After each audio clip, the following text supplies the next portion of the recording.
The war had been going on for so long that most people in the galaxy could not remember when it started. 3,000 years was a very long time, even for species that lived much longer than humans. Children grew up hearing the distant sounds of battle. Old beings died knowing that their great-great-grandchildren would still hear those same sounds. The Zephyrians were masters of light and energy. They could take the light from stars and turn it into weapons that could destroy entire planets. Their ships looked like they were made of crystal and fire. When they moved through space, they left trails of beautiful colors behind them. But these beautiful colors meant death for anyone who got too close. The Zephyrians believed that they were bringing order to the universe. They thought that all other species should follow their rules and live the way they wanted them to live. They had perfect cities made of pure energy where everything glowed with soft light. Their leaders could live for thousands of years, and they made decisions that took centuries to complete. On the other side were the Chronari Collective. They were very different from the Zephyrians. The Chronari were not individuals like most species. Instead, they were all connected together like one giant mind. When one Chronari learned something, all Chronari everywhere knew it instantly. The Chronari ships were alive. They grew instead of being built. These bioships could heal themselves when they got damaged. They could change their shape to become better at fighting or flying. The Chronari could make new weapons by growing them from special cells. If you cut a Chronari ship in half, both halves might grow into two new ships. The Chronari believed that all life should be connected like they were. They wanted to add every species in the galaxy to their collective mind. They thought that individual thinking was wasteful and caused too many problems. In their perfect universe, everyone would share the same thoughts and work together perfectly. These two ways of thinking could never work together. The Zephyrians wanted everyone to follow orders and be organized their way. The Chronari wanted everyone to join their shared mind. Neither side could accept what the other side wanted. The fighting started small. Maybe it was about one planet or one trade route. Nobody really remembered anymore. But both sides were very proud and very sure they were right. Neither would back down. Small fights became bigger fights. Bigger fights became huge battles. Huge battles became a war that covered the whole galaxy. The Galactic Council had tried everything to stop the fighting. The council was made up of representatives from dozens of different species. They had the smartest diplomats, the best negotiators, and the most advanced computers to help solve problems. But nothing worked. They tried peace talks. The Zephyrians and Chronari would sit at the same table for a few days or weeks. They would make agreements and sign treaties. Then something small would happen and the fighting would start again. Usually, the treaties did not last even 1 month. They tried keeping the two sides apart. The council created buffer zones where neither side was allowed to go. But both the Zephyrians and Chronari needed resources from those areas. Soon they were fighting over the buffer zones too. They tried economic pressure. The council said that no one would trade with whichever side started fighting first. But both sides had learned to make everything they needed for war. They did not care about trade anymore. The council even built enormous computer systems to try to find a solution. These computers could think faster than any living being. They could consider millions of different possibilities in seconds. But even the smartest computers in the galaxy said the same thing. This war cannot be solved. There is no answer. The fighting was terrible to watch. When the Zephyrians attacked, they would focus the light of entire suns into beams that could cut planets in half. They could make the air itself catch fire. Their energy weapons could turn solid rock into gas in seconds. When the Chronari attacked, they sent waves of bioships that grew and changed as they fought. If you destroyed their weapons, new weapons would grow to replace them. If you damaged their ships, the ships would heal and become stronger. The Chronari could take the bodies of their enemies and turn them into new soldiers for their side. Entire star systems became battlefields. Beautiful planets that had taken millions of years to develop life were turned into dead rocks in hours. Species that had existed for centuries were wiped out when they got caught between the two armies. Some areas of the galaxy became completely empty. No one lived there anymore. No ships traveled through those regions. They were just graveyards floating in space, filled with the broken remains of ships and worlds. Both sides had weapons that other species could not understand.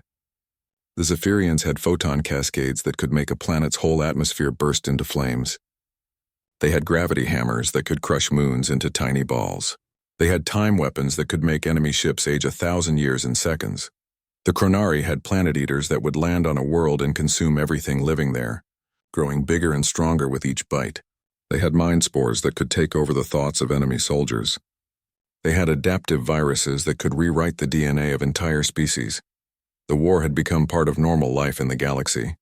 Trade routes were planned around battle zones. New colonies were only built in places where the fighting had not reached yet. Children learned about war before they learned about peace. Young species that had just discovered space travel would ask the same question.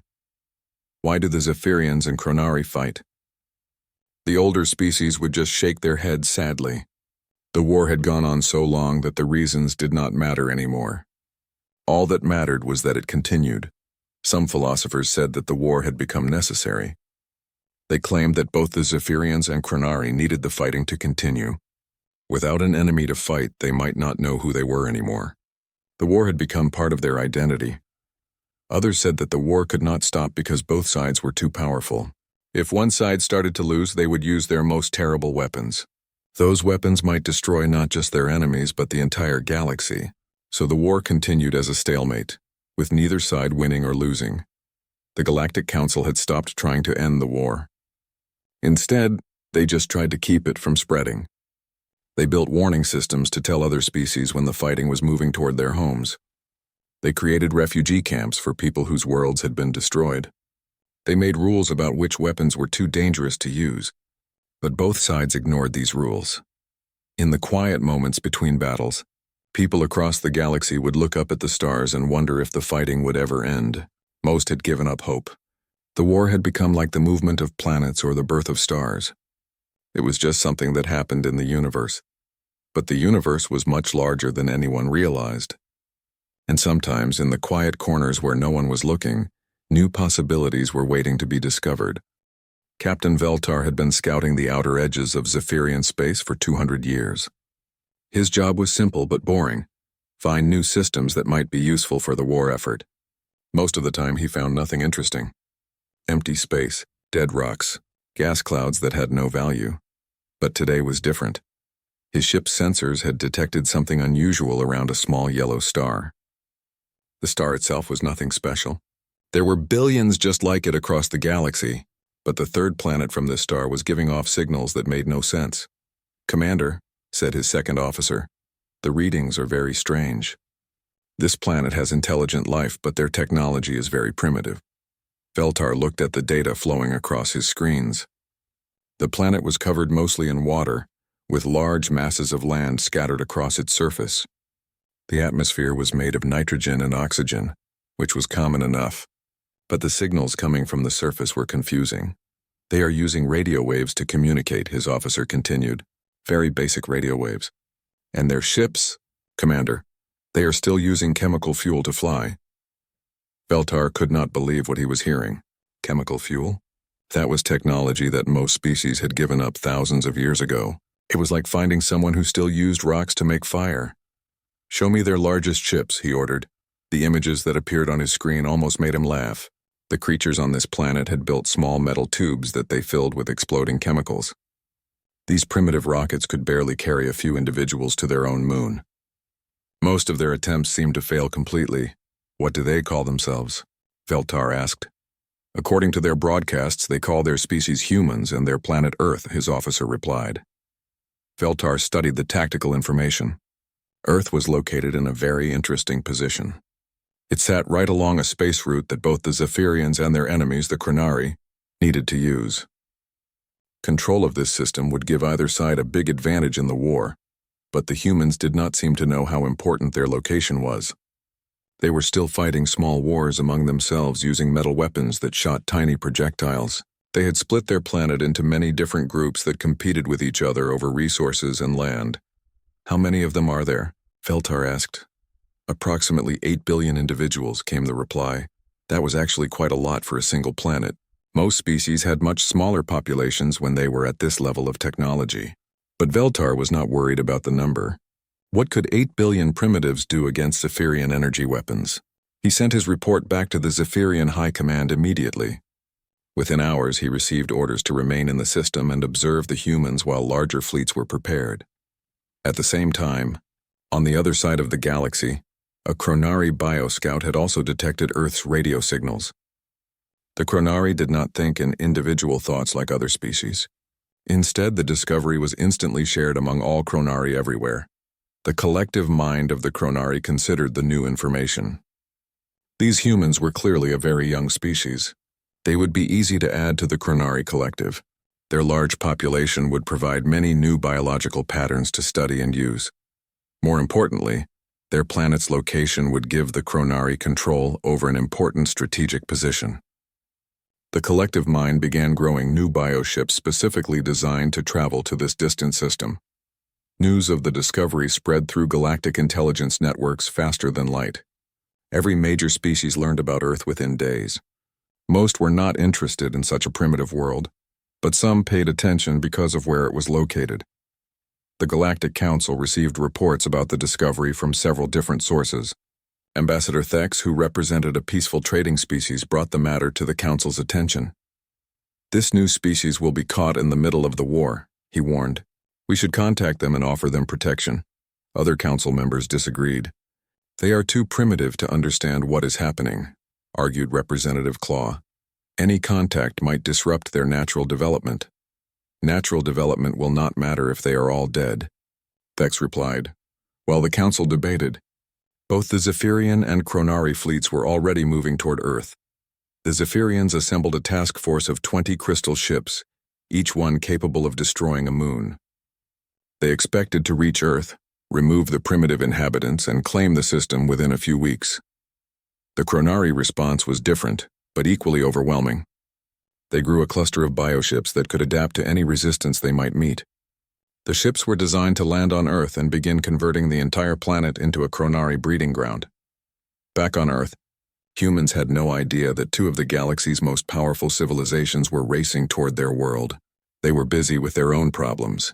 Some nations were fighting over resources. Others were trying to develop better technology. A few were even taking their first careful steps toward building bases on their moon.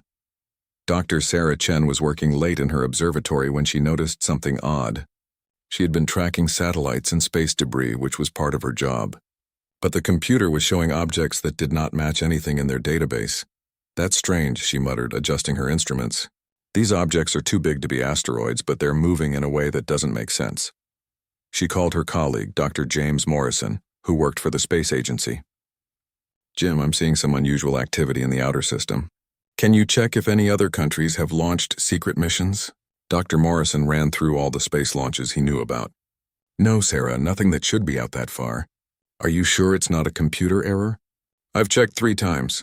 There are definitely artificial objects moving toward Earth, and Jim, they're huge. Much bigger than anything we've ever built." Word spread quickly through the scientific community. Telescopes around the world began pointing toward the objects that Dr. Chen had discovered. What they saw made no sense according to human understanding of space travel. The objects were not following the physics that human scientists knew. They moved too fast and changed direction too easily. Some seemed to be generating their own light. Others appeared to be growing larger as they traveled. Governments around the world went into emergency meetings.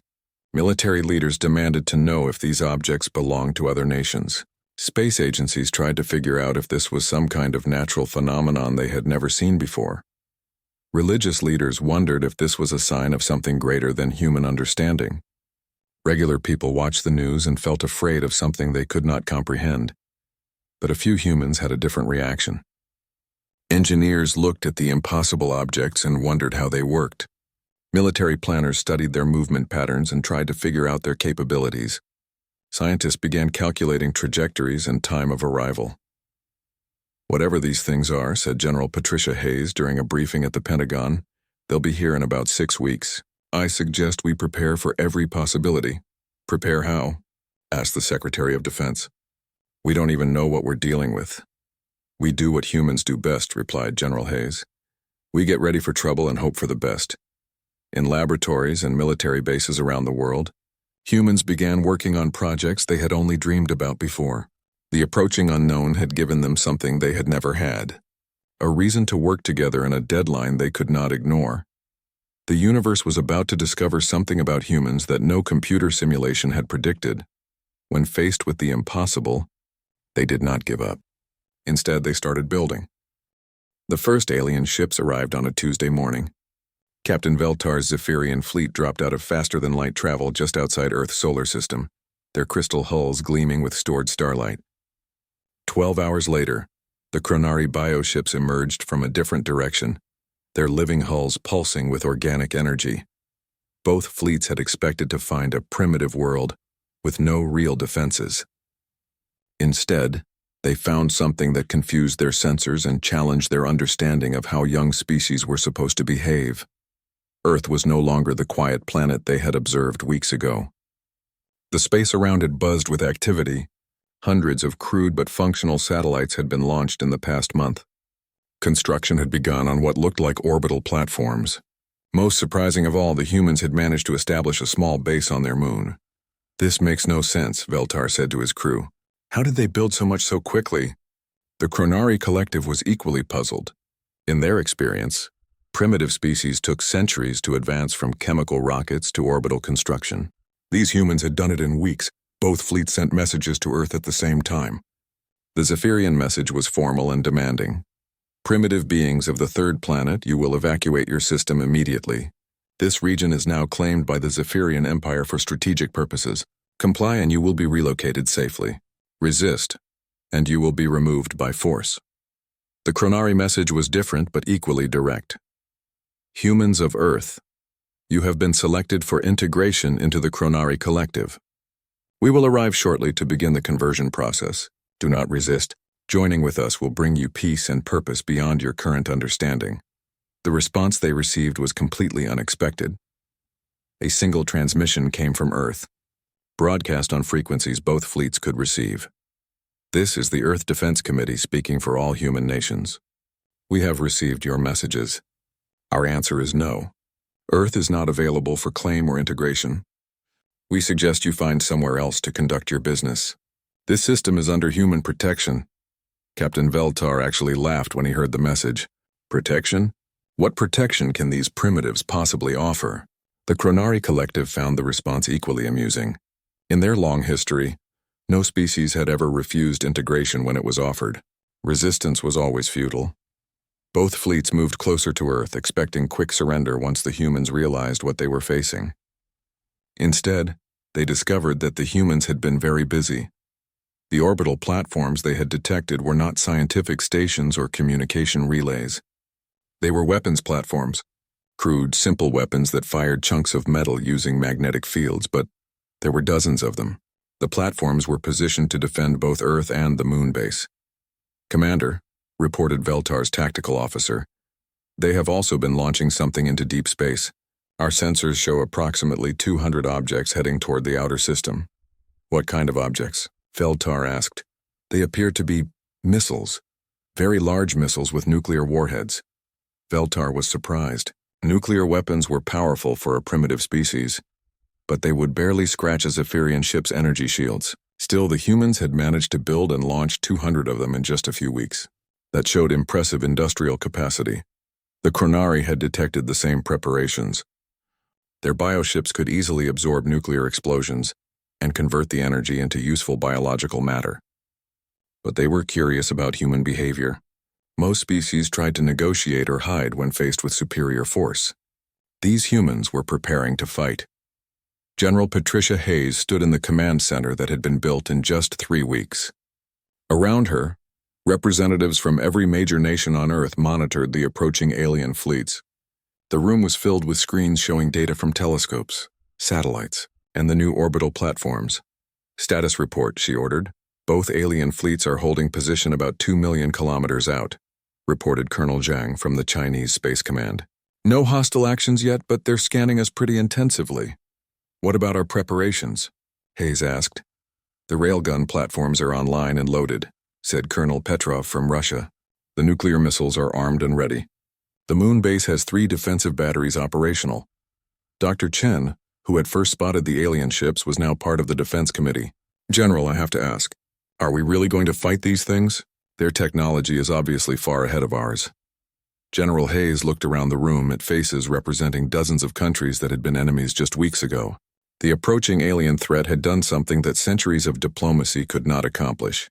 It had united humanity with a common purpose: Dr. Chen, let me ask you something, Hayes said. In your opinion, do these aliens seem like the negotiating type? Dr. Chen thought about the messages they had received. One group wanted to evict humans from their own planet.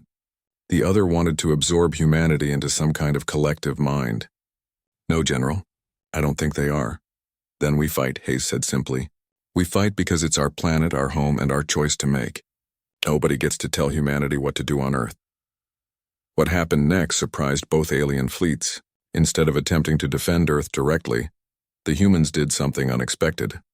Every ship, satellite, and platform in Earth's system suddenly accelerated toward the alien fleets. The attack was not coordinated like the elegant maneuvers of advanced civilizations. It was chaotic, desperate, and completely overwhelming. The nuclear missiles arrived first, detonating in patterns designed to disrupt sensors and communications. Behind them came the railgun platforms, firing continuous streams of metal projectiles. Even the small shuttles and satellites had been weaponized, turned into guided missiles aimed at alien ships. Captain Veltar watched in amazement as primitive weapons slammed into his energy shields. The humans could not penetrate Zephyrian defenses, but they kept coming anyway. How many missiles do they have? He asked. Unknown, Commander. They seem to be launching new ones even as we speak. The Chronari bioships were having similar experiences. Human weapons could not seriously damage their adaptive hulls, but the sheer volume of attacks was unlike anything they had encountered. Most species fired a few shots, realized they were outmatched, and surrendered. These humans seemed to have endless supplies of weapons. Then something happened that neither fleet had expected. While they were busy dealing with the human attack, alerts began flashing on their sensors. Both the Zephyrian and Chronari fleets were detecting each other. Veltar stared at his screens in disbelief. Chronari bioships in this system? This is Zephyrian territory. At the same moment, the Chronari collective was reaching the same conclusion about Zephyrian ships. Both fleets had been so focused on the strange human resistance that they had not properly scanned for each other. The situation rapidly became complicated. The humans continued their relentless attacks on both fleets. The Zephyrians and Chronari realized they were facing their ancient enemies, as well as unexpected resistance from the planet's inhabitants. New contacts, reported Veltar's sensor operator. More human ships approaching from the direction of their moon base. Veltar looked at the tactical display and felt something he had not experienced in 2 centuries of service. Confusion. The humans were not acting like any species he had ever encountered. They seemed to be treating both alien fleets as equally unwelcome invaders. Most species, when caught between 2 superior forces, would try to ally with one side against the other. The humans appeared to be fighting both fleets simultaneously. It was tactically insane, but it was also creating a very complicated situation. The Chronari collective was having similar thoughts. They had expected to absorb a primitive species into their shared consciousness. Instead, they found themselves in a 3-way battle with both humans and their ancient Zephyrian enemies. As more human ships and weapons joined the fight, both alien commanders realized they needed to reassess the situation. These primitive beings were not behaving according to any known pattern of species development. Commander, said Veltar's first officer, the humans appear to be escalating. Indeed they were. Earth's industrial capacity, which had seemed laughably primitive weeks ago, was now producing weapons at a rate that defied understanding. New ships were launching every hour. New platforms were being deployed every day. The humans were treating the alien invasion like an engineering problem that could be solved.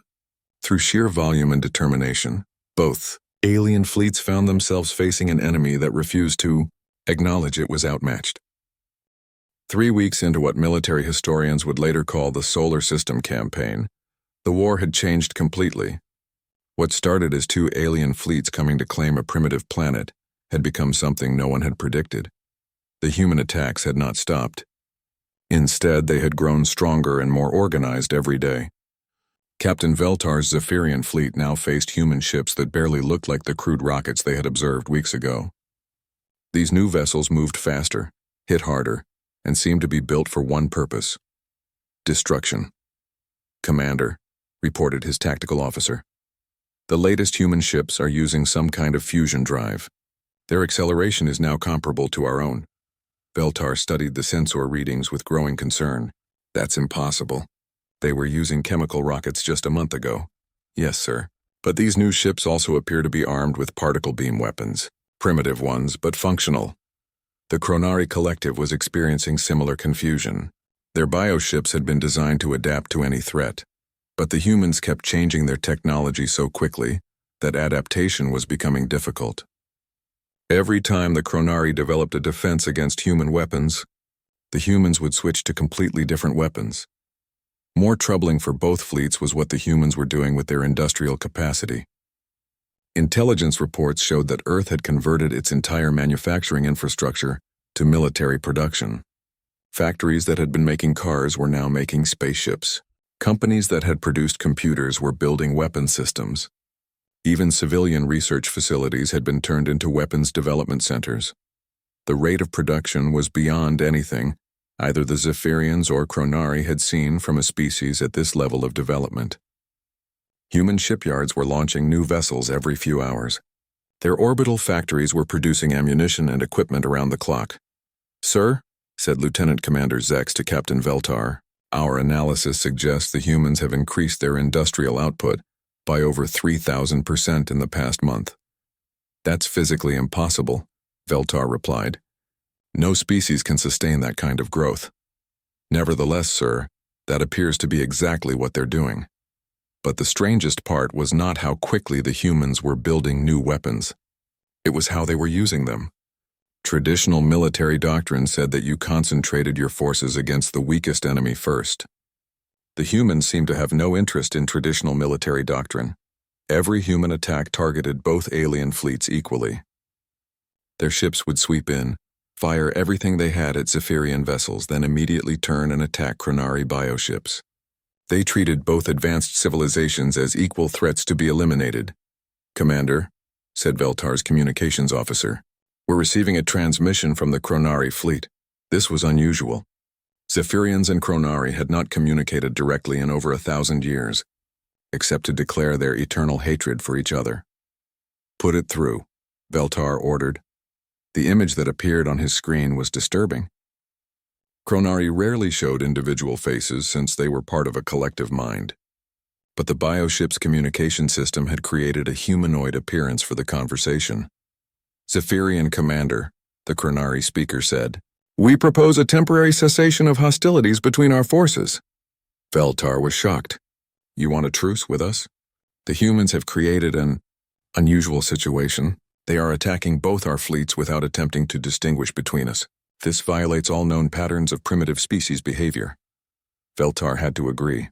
"Our tactical computers cannot predict their next moves. They seem to operate without any consistent strategy." "That is incorrect," the Chronari replied. "They have a very consistent strategy. Complete elimination of both our fleets. They appear to consider us equally unwelcome in their system." This was true. Intelligence reports showed that human military leaders referred to both fleets simply as the invaders. They made no distinction between Zephyrian technology and Chronari bioships. To the humans, both were obstacles to be removed. "What do you propose?" Veltar asked, though he could hardly believe he was having this conversation. "Coordinate our defensive positions. Share sensor data about human movements. Prevent them from defeating us separately." The idea of cooperating with Chronari made Veltar feel sick. But the alternative was potentially losing ships to a species that still used chemical rockets just weeks ago. While the two alien commanders were talking, the humans were preparing their largest attack yet. General Hayes stood in the command center, now relocated to a heavily fortified facility built into the moon's surface. The past month of warfare had taught humanity many things about fighting in space. "Status of the fleet?" she asked. 2,000 ships ready for deployment," reported Admiral Chen, who had been promoted rapidly as Earth's space navy grew from nothing to a major force. "Another 500 will be ready by tomorrow." General Hayes looked at the tactical display showing both alien fleets. Intelligence suggested the aliens were now coordinating their defenses. That was fine with her. It would make targeting easier. "What about the new weapons?" she asked. Dr. Morrison, now head of weapons development, smiled grimly. "The mass drivers are online. Each one can throw a 10-ton projectile at 30% of light speed. We have 6 of them positioned around the outer system. The mass drivers were humanity's answer to advanced alien technology. If energy weapons could not penetrate alien defenses, perhaps pure kinetic force could do the job. The drivers used powerful magnetic fields to accelerate solid projectiles to incredible speeds. Range and accuracy? Hayes asked. At current alien positions, we can hit them in approximately 40 minutes. Accuracy should be excellent. The projectiles will be moving too fast for most point defense systems. Hayes nodded. Launch when ready. All of them. Maximum rate of fire. What happened next became known as the kinetic bombardment. 6 streams of relativistic projectiles converged on both alien fleets simultaneously. The humans had learned from weeks of fighting that spreading their attacks between both fleets created maximum confusion. Captain Veltar felt his ship shudder as the first kinetic projectile struck their energy shields. The impact was far more powerful than anything the humans had used before. Damage report, he ordered. Shields down to 60%, sir. These projectiles have significant mass and are moving at incredible velocity. More impacts followed. The Zephyrian energy shields, designed to deflect laser weapons and particle beams, struggled against solid matter moving at such extreme speeds. The Chronari bioships were having even more difficulties. Their adaptive hulls could absorb energy and convert it to useful biological matter, but the kinetic projectiles carried so much momentum that they punched straight through the bioship's adaptive defenses. This is unprecedented, the Chronari fleet commander communicated to Veltar. The humans are using weapons that bypass our primary defensive systems. Same here, Veltar replied. Our shields can't deflect solid matter at these velocities. Both fleets began evasive maneuvers, but the humans had anticipated this. More projectiles were already in transit, aimed at where the alien ships would be, not where they currently were. Admiral Chen watched the battle from the Moon Command Center with satisfaction. Continuous fire, she ordered. Don't give them time to adapt or recover. The kinetic bombardment continued for 6 hours. By the end of it, both alien fleets had taken serious damage. Several Chronari bioships had been completely destroyed, and 3 Zephyrian vessels were heavily damaged. But what shocked both alien commanders was not the damage they had taken. It was the fact that the humans had somehow increased the rate of fire during the battle. More mass drivers had come online while the fighting was happening. Sir, reported Veltar's sensor operator, our intelligence was wrong about human industrial capacity. They've built 12 more mass drivers during today's battle. Veltar stared at the tactical display. The humans had built major weapon systems while simultaneously fighting a space battle. The engineering and logistics required for such an achievement should have been impossible for a species at their technology level. The Chronari Collective reached the same conclusion. These humans were not behaving like any species they had encountered in 3,000 years of warfare. They were treating the invasion like a production problem to be solved through industrial output and determination. As both alien fleets regrouped and tried to repair their damaged ships, sensors detected even more human vessels approaching. The humans had not paused their shipbuilding efforts during the battle. If anything, they seemed to be accelerating production. Commander, said Veltar's first officer quietly, I'm beginning to think we may have underestimated this species. Veltar looked at the damage reports from his fleet, then at the growing number of human ships on his sensors. For the first time in his long military career, he was starting to wonder if the Zephyrian Empire might have made a mistake. The final battle began at dawn on Earth. Though dawn had little meaning in the depths of space where 3 fleets prepared for what everyone knew would be the decisive engagement. Captain Veltar's Zephyrian fleet had been reduced to 12 ships from the original 20. The Chronari bioships had suffered similar losses, with only 15 vessels remaining from their initial force. But the human fleet had grown to over 5,000 ships. Commander, said Veltar's tactical officer, human ships are approaching from all directions. Our sensors count at least 4 separate attack groups. Veltar studied the tactical display with growing dread. The human vessels were not the crude rockets they had faced 6 weeks ago. These ships moved with purpose and precision. Their hulls gleamed with armor plating that looked surprisingly advanced. Their weapons arrays bristled with systems that human engineers had somehow developed in just over a month. What's the status of our alliance with the Chronari? He asked. They're maintaining formation with us, sir. Both fleets will concentrate defensive fire.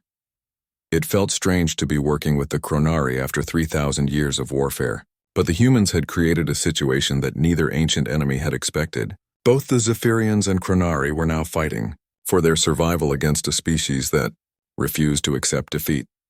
General Hayes stood on the bridge of the Earth Defense Force flagship Defiance. The ship had been built in just 3 weeks using technology that human engineers claimed was impossible. But impossibility had become a daily challenge that humanity seemed determined to overcome. "Admiral Chen, status of all attack groups?" she asked. "Group Alpha is approaching the alien fleet from Galactic North. Group Beta is coming in from the ecliptic plane. Group Gamma is positioned behind Earth's moon. Group Delta is approaching from the outer system," Admiral Chen reported. "Weapons status? All ships are armed with Mark 7 kinetic cannons, particle beam arrays, and nuclear torpedoes. The new gravity well generators are online and ready." The gravity well generators were humanity's latest impossible achievement. Human scientists had somehow figured out how to create artificial gravity fields strong enough to disrupt alien ship movements. The theory behind the technology should have taken decades to develop. Human engineers had built working prototypes in 2 weeks. "Begin the attack," Hayes ordered. What followed was unlike any space battle in galactic history. The humans did not attack in neat formations or follow traditional tactical doctrines. Instead, they swarmed both alien fleets simultaneously from every possible direction. Human ships moved with controlled chaos, firing continuously while maintaining unpredictable flight paths. Their weapons were not as advanced as Zephyrian energy systems or Chronari bioweapons, but they compensated through sheer volume and relentless aggression.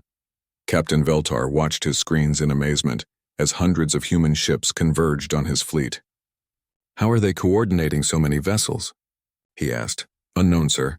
Their communication patterns don't match any known military doctrine."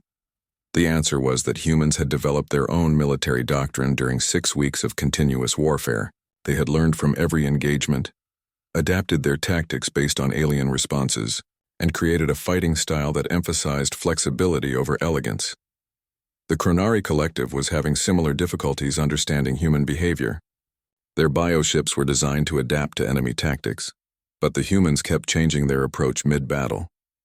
Just when the Chronari developed a defense against one type of attack, the humans would switch to completely different weapons and strategies.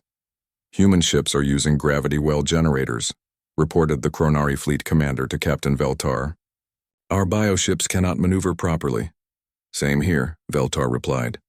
"Our energy propulsion systems are being disrupted." The gravity wells were creating fields of distorted spacetime around both alien fleets. Ships that had moved gracefully through space for centuries were now struggling to maintain basic flight control. Meanwhile, human ships seemed unaffected by their own gravity weapons. As the battle continued, both alien commanders realized something that filled them with dread. The humans were winning, not through superior technology or elegant tactics, but through sheer determination and industrial might. Every human ship that was destroyed was replaced by 2 more. Every weapon system that failed was immediately replaced by something different and often more effective. "Sir," said Veltar's communications officer, "we're receiving damage reports from across the fleet. The humans are concentrating fire on our most damaged vessels." This was another disturbing aspect of human tactics. They seemed to instinctively understand how to cause maximum damage with minimum effort. Instead of spreading their attacks evenly, they focused on ships that were already weakened. The Chronari bioships were suffering similar focused attacks. Human commanders had quickly learned to identify damaged bioships and target them for complete destruction before they could regenerate. After 3 hours of continuous fighting, Captain Veltar made a decision that would have been unthinkable just weeks before. He opened a communication channel to the human fleet.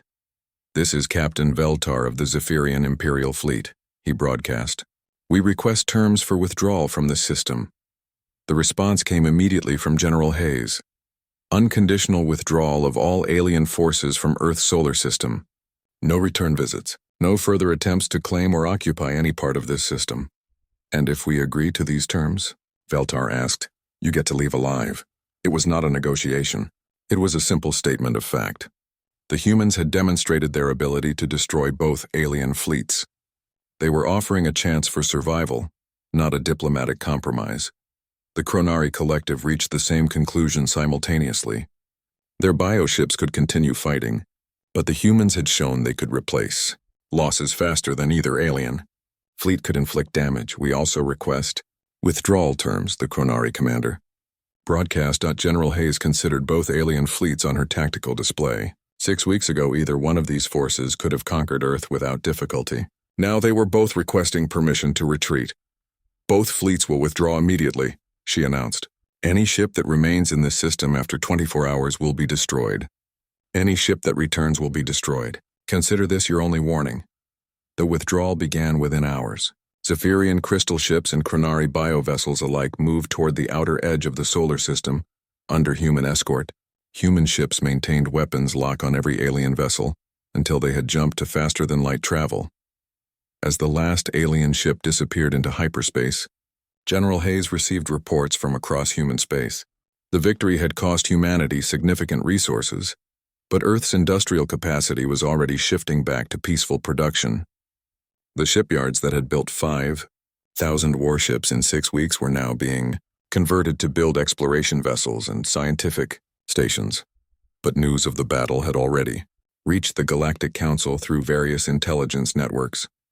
For the first time in 3,000 years, both the Zephyrian Empire and the Chronari Collective were requesting emergency peace negotiations. Ambassador Thex reviewed the reports with amazement. Are you telling me that this new species defeated both the Zephyrians and Chronari simultaneously? Not defeated, replied Council Intelligence Director Vex. They convinced both fleets to withdraw voluntarily. But the implications are the same. How is that possible? According to our analysis, the humans treated the invasion as an industrial problem rather than a military one. They built weapons faster than either alien fleet could destroy them. They replaced losses faster than they could be inflicted. Most importantly, they refused to choose sides between the two alien forces. Within days, formal peace negotiations began between the Zephyrians and Chronari for the first time in millennia. Both sides were suddenly very interested in ending their ancient war rather than risk facing human intervention again. The peace talks proceeded with unprecedented speed. Within weeks, both civilizations had signed treaties ending 3,000 years of conflict. The galaxy watched in amazement as the war that no one could stop simply ended. Meanwhile, human ships began exploring beyond their solar system. They established contact with peaceful species and began trading relationships. They offered their industrial and engineering expertise to help rebuild worlds damaged by the ancient war. But throughout the galaxy, a new phrase entered common usage among military leaders. Remember Earth. It became a warning about underestimating species that might appear primitive but possess the determination to defend themselves. The humans had not conquered anyone or claimed any territory beyond their own system. They had simply refused to accept that some problems could not be solved. In doing so, they had accomplished what the galaxy's greatest civilizations, most advanced computers, and wisest diplomats had failed to achieve for 3,000 years. They had brought peace to the galaxy, not through superior technology or ancient wisdom, but through the simple application of human stubbornness and the absolute refusal to give up. And in the quiet moments between the stars, when old enemies met as new allies,